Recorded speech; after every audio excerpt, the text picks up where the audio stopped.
हर लड़की के लिए उसकी सुहाग रात खास होती है।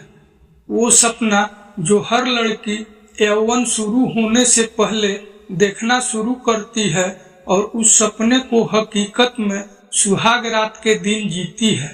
मैंने भी यही सपना देखा था। मेरी शादी अमित से फिक्स हुई थी।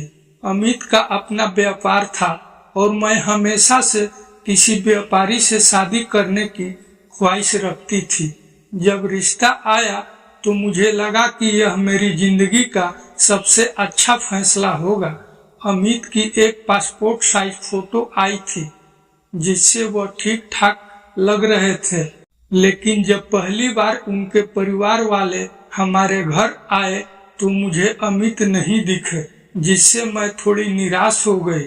मेरी भाभी ने मुझे बताया कि शायद अमित नहीं आ पाए हैं, जिससे मेरा दिल थोड़ा उदास हो गया था।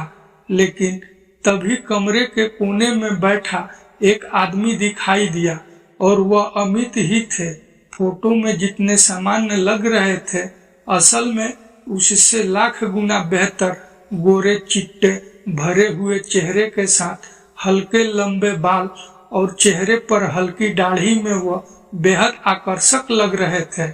उन्हें देखकर मैं तो मानो मोहित हो गई थी, लेकिन मन में यह डर भी बैठ गया कि क्या इतना खूबसूरत लड़का मुझे पसंद करेगा। सभी ने अमित को पसंद किया और दोनों परिवारों ने शादी की तारीख तय कर दी।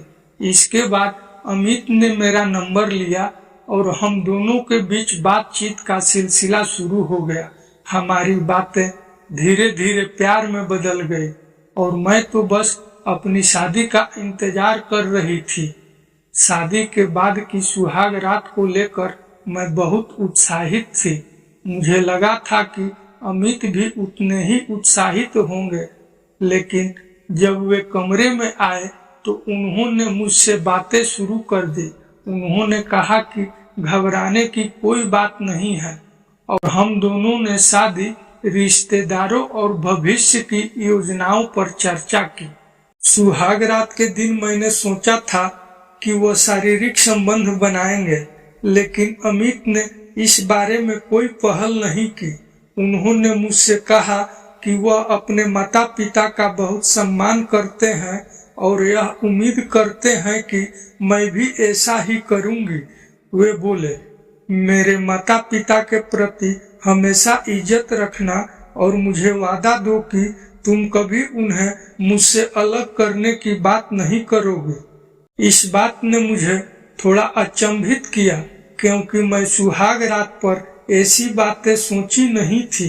उस रात हमारे बीच कुछ भी शारीरिक नहीं हुआ और हम बस बातें करते रहे।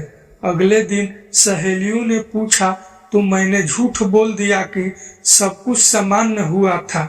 हफ्ते बाद जब हम हनीमून पर गए तब मैंने उनसे सीधा सवाल किया कि आखिर वे शारीरिक संबंध बनाने में देर क्यों कर रहे हैं। उन्होंने मुझे शांत करते हुए गले लगाया और कहा कि यह जरूरी नहीं कि हम तुरंत शारीरिक संबंध बनाएं, पहले एक दूसरे को समझना जरूरी है। यह सुनकर मुझे बहुत अच्छा लगा। फिर उसी दिन हमने अपनी शादीशुदा जिंदगी का पहला शारीरिक संबंध बनाया, लेकिन तब तक हमारे बीच एक मजबूत मानसिक और भावनात्मक संबंध बन चुका था। आज हमारी शादी को 15 साल हो चुके हैं और मुझे याद है कि उस रात अमित ने जो बातें कही थी वे हमारे रिश्ते की नींव बनी। शारीरिक संबंधों से ज्यादा जरूरी मानसिक और भावनात्मक जुड़ाव होता है और यही वजह है कि मैं अपने परिवार की सबसे सम्मानित बहू हूँ। इस अनुभव से मैंने सीखा कि शादी के रिश्ते में धैर्य और समझ का होना कितना जरूरी है।